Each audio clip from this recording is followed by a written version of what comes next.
இந்த வீடியோவை வழங்குவோர் கசக்கி கட்டு your laundry service washing and ironing cotton saree starching stain removal and dyeing and B-Roll Studios Private Limited. Hello வைதன் YouTube நேயர்கள் அனைவருக்கும் வணக்கம். வாழ்க வளமுடன். இன்னைக்கு பார்க்க போறது ஒரே மாதத்துல எடை கூடணுமா, ஆரோக்கியமா, அழகா, அளவா அதிகரிக்க நாங்க சொல்ற விஷயத்த நீங்க சாப்பிடணும். உடல் எடை அதிகமாக இருந்துச்சுன்னா ஆரோக்கிய குறைபாட்டை உண்டாக்கும். அப்படியே அது உண்டாகிறது என்பதையும் கண்ணால் நம்ம பார்க்கிறோம். ஆனால் உடல் அதிகப்படியாக மெலிந்திருப்பதும் ஆரோக்கியமானதல்ல என்று டாக்டர் சொல்றாங்க. அதிகப்படியான மெலிந்த உடல் இருப்பவங்க கண்டிப்பாக உடல் எடையை அதிகரிக்க வேண்டும். அப்படி ஆரோக்கியமாக உடல் எடையை அதிகரிக்க உதவும் உணவுப் பொருட்கள் என்னென்ன என்பதை தான் நம்ம இந்த வீடியோல பார்க்க போறோம். இன்று பல ஆண்கள் உடலை கட்டுக்கோப்பாக வைத்திருக்கிறேன் என்று உடலை அதிகப்படியாக மெலிய வைத்துக் கொள்கிறார்கள். அதே போல் பெண்களும் சிக்கென்று இருக்க வேண்டும் என்று சரியான உணவையே எடுத்துக்கொள்ளாமல் உடலை மெலிதாக காட்டுகிறேன் என்று பலவீனமாக்கி கொள்வதும் மறுபுறம் அதிகரித்தே வருகிறது என்று டாக்டர் சொல்றாங்க. குழந்தை பருவத்திலிருந்தே குழந்தைகளின் உடல் எடையில் கவனம் செலுத்த வேண்டும். போதிய சத்தான உணவையும் உடல் எடையும் சீராக பராமரிக்க வேண்டும். இந்த உடல் எடை அதிகப்படியான மெலிவை தரும்போது இளைய தலைமுறையினர் எல்லோரும் அழகாய் இருப்பதாக தவறாய் நினைத்து கொள்றாங்க. எல்லோரும் அழகாய் அவர்கள் உடல் எடை குறித்து அறியலாம். ஆனால் இன்னும் சிலர் என்ன செஞ்சாலும் உடல் ஏறவே மாட்டேங்குதே, குச்சி போன்று மெலிதாக இருக்கின்றதே என்று கவலை தான் படுறாங்க. இவர்களுக்கு ஏற்ற சத்தான உணவு என்ன என்பதை நம்ம பார்க்கலாம். எள்ளு. இளைத்தவனுக்கு எள்ளு, கொழுத்தவனுக்கு கொள்ளு என்று சொல்வாங்க. ஆனால் இவை வெறும் பழமொழியாக சொல்லப்பட்டதல்ல. உண்மையிலேயே அனுபவபூர்வமாக நம்மளுடைய முன்னோர்கள் இதை கடைபிடித்து தான் வராங்க. உடல் எடை கூடினாலே கொள்ளு கஞ்சியை அடிக்கடி சேர்த்து உடல் எடை குறைப்பாங்க. அதே போல உடல் மெலிந்தவர்களை கண்டால் என்ன இப்படி ஒண்ணுமே இல்லாம இருக்க என்று சொல்லி எள்ளு பலகாரங்களை கொடுத்து உடலை பலப்படுத்துவாங்க. உடல் மெலிந்தவர்கள் எள்ளு சட்னி, எள்ளு துவையல் போன்றவற்றை நம்ம டெய்லி சாப்பிடுற சாப்பாட்டுல ஒருவேளையாவது நம்ம சேர்த்துக்கணும். அதே போன்று வாரம் ஒரு முறை எள்ளு செஞ்சு பலகாரம் சாப்பிடலாம். எள்ளு பொடி எப்படி செய்யலாம்? ஒரு கப்பு எள்ளுக்கு 2 கப்பு வெல்லம் அளவு வைத்துக்கணும். எள்ளை லேசாக வறுத்துட்டு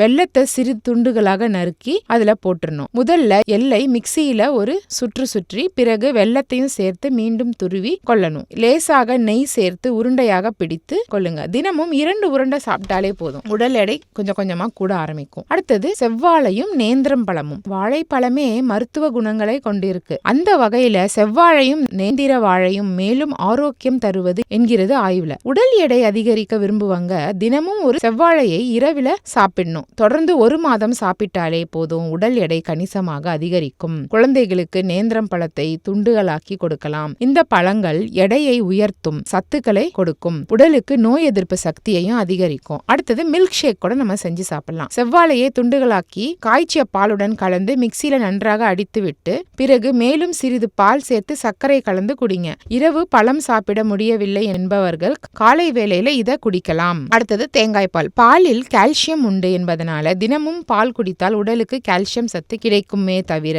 விரைவான எடை அதிகரிப்புக்கு இவை உதவாது. ஆனால் தேங்காய் பால்ல கலோரிகள் அதிகம் இருக்கு. இவை உடல்ல உள்ள எலும்பு உறுதியாக வைக்கும் உதவும். உடல் மெலிந்து பலவீனமாக இருப்பவங்களை விரைவில் நோய் தொற்று உண்டாவது உண்டு. ஆனால் இவர்கள் தேங்காய் பாலை சாப்பிட்றதுனால உடல்ல இயல்பாகவே நோய் எதிர்ப்பு சக்தி அதிகரிக்க செய்யும். அதே போல உடலில் கிருமி தொற்றே சேராது. உடல் மெலிந்தவர்கள் ஆரோக்கியமாக உடல் எடையை அதிகரிக்க தினமும் தேங்காய் பால் குடிச்சிட்டு வரலாம். அடுத்தது பால் பொருட்கள். பால் பொருட்களான பாலாடை கட்டி என்று சொல்லப்படும் சீஸ், வெண்ணெய் போன்றவை உடல் எடை அதிகரிப்புக்கு உதவும். பால் பொருட்கள்ல அதிகம் புரதம் நிறைஞ்சிருக்கு. இவை உடல் எடையை அதிகரிக்க உதவும். அசைவ உணவு விரும்பாதவர்கள் உடல் எடையை அதிகரிக்க விரும்பினால் தினமும் வெண்ணெய் எடுத்துக்கொள்ளலாம். பால் பொருட்கள் கடைகளில் கிடைக்கும் கோவாவை தினமும் 2 அல்லது 3 டீஸ்பூன் சேர்த்து கொள்ளலாம். அதாவது பால் கோவான்னு சொல்லுவாங்க இல்லையா. காலை நேரங்கள்ல வெண்ணெய் சேர்த்துட்டு வரலாம். உடலுக்கு நல்ல சக்தியை கொடுக்கும். தினமும் 5 முதல் 10 கிராம் வரை நம்ம எடுத்துக்கலாம். இதை எப்படி நம்ம எடுத்துக்கொள்வது?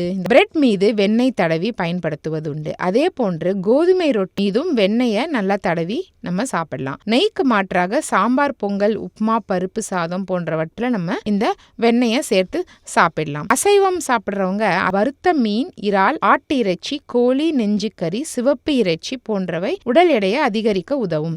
குறிப்பாக தினமும் முட்டை சாப்பிடுவது ரொம்ப நல்லது. முட்டையில உள்ள மஞ்சள் கருவில் கொழுப்பு அதிகமாக இருக்கு, கலோரிகளும் நிறைந்து இருக்கு. தினமும் 2 முட்டையை தவிர்க்காமல் நீங்க எடுத்துட்டு வரலாம். பிராய்லர் கோழியை விட நாட்டு கோழியில தான் பல விரைவாக கிடைக்கும் ஆற்றலோடு இருக்கும். முட்டையை வேக வைத்து எடுத்தால் வாய்வை உண்டாக்கும் என்று நினைப்பவங்க முட்டையுடன் வெங்காயம் கலந்து ஆம்லெட் அல்லது பொரியலாக்கி கூட நீங்க சாப்பிடலாம். இவை தவிர உருளைக்கிழங்கு, காய்கறி, பழங்கள், உலர் பருப்புகள் போன்றவற்றையும் அதிகமாக நீங்க எடுத்துக்கணும். இவை எல்லாமே உங்கள் உடல் எடையை ஆரோக்கியமாக அதிகரிக்க உதவும். உடல் குறைவு ஆரோக்கியமானதல்ல. சில குழந்தைகளுக்கு பிரைமரி காம்ப்ளெக்ஸ் பிரச்சனையாலும் உடல் எடை குறைவாகவே இருக்கும். இவர்கள் வளர்ந்த பிறகு மிகவும் மெலிந்த உடலை வச்சிட்டு இருப்பாங்க. சிலருக்கு சாப்பிட்ட உடனே மலம் கழிக்கும் உணர்வு உண்டாகும். இதனால உடல் எடை கூடாமலே இருக்கும். எடை வேகமாக குறையவும் தொடங்கும். இன்னும் சிலர் உடல் எடையை அதிகரிக்கும் என்று சாப்பிடுவதை தவிர்ப்பாங்க. குறிப்பாக இளம் பெண்கள் இவர்கள் டயட் என்று உடல் மெலிவோடு ஹீமோகுளோபின் குறைபாடும் இரத்த சோகை பிரச்சனைக்கும் உள்ளாவதும் அதிகரித்தே வருகிறது என்று மருத்துவர்கள் சொல்றாங்க. ஏன்னா எல்லாருமே சாப்பிடாம இருந்தாங்கன்னா அவங்களுக்கு இரத்த சோகை ஏற்படும். உடல் எடை மெலிந்திருந்தால் அது ஆரோக்கியமான டயட் என்று நினைக்காமல் உடனடியாக டாக்டர் கிட்ட போயிட்டு ஒரு அட்வைஸ் கேட்டுக்கணும். அது ஊட்டச்சத்து குறைபாடு அல்லது வேறு ஏதாவது ஒரு காரணமா கூட இருக்கலாம்.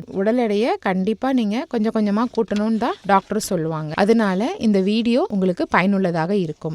இந்த வீடியோ உங்களுக்கு பிடிச்சிருந்ததுன்னா லைக் பண்ணுங்க, ஷேர் பண்ணுங்க. மறந்துடாம வைத்தியன் யூடியூப் சேனலை சப்ஸ்கிரைப் பண்ணுங்க.